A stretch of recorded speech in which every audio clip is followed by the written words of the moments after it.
കല്യാണം കഴിച്ചവരോടാണ് കേട്ടോ.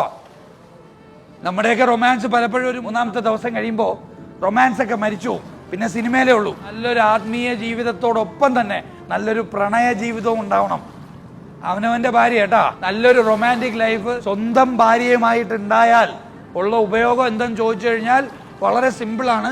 വീട്ടിൽ നിന്ന് ഇറങ്ങുമ്പോൾ മനസ്സമാനായിട്ട് ഇറങ്ങാം, ഇല്ലെങ്കിൽ പകുതി തലച്ചോറ് തിന്ന് ചവച്ച് തുപ്പിയിട്ടായിരിക്കും നമ്മൾ ഇറങ്ങുന്നത്.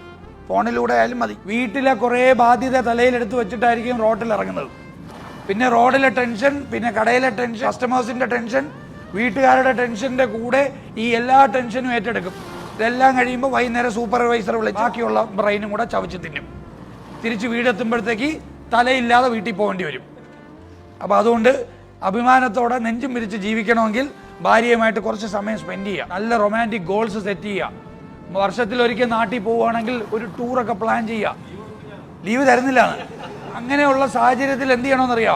വലിയ സ്വപ്നങ്ങൾ കാണണം. ഇവിടെ കൊണ്ട് നിർത്തി എൻ്റെ ഭാര്യയുമായിട്ട് എൻ്റെ കരിയർ ബിൽഡ് ചെയ്യാൻ ഞാനൊരു തീരുമാനം എടുക്കണം. നമ്മളൊക്കെ അതൊക്കെ ചിന്തിക്കുമോ? അതൊക്കെ ഇനി എപ്പോൾ നടക്കുക? അതൊന്നും നടക്കാൻ പോണില്ല, നടക്കില്ല. നിങ്ങൾ അങ്ങനെ ഒന്ന് ചിന്തിച്ചു നോക്കിയേ. അങ്ങനെ ഒരു ജീവിതം ജീവിക്കാൻ നിങ്ങൾ ഡിസർവ് ചെയ്യുന്നുണ്ടോ? അർഹിക്കുന്നുണ്ടോ? ആഗ്രഹിക്കണം. അർഹിക്കുന്നുണ്ടെങ്കിൽ ആഗ്രഹിക്കണം. പലപ്പോഴും നമ്മൾ അർഹിക്കാറില്ല, അതുകൊണ്ട് ആഗ്രഹിക്കാത്ത. അർഹിച്ചു കഴിഞ്ഞാൽ ഓപ്പർച്യൂണിറ്റി വരും.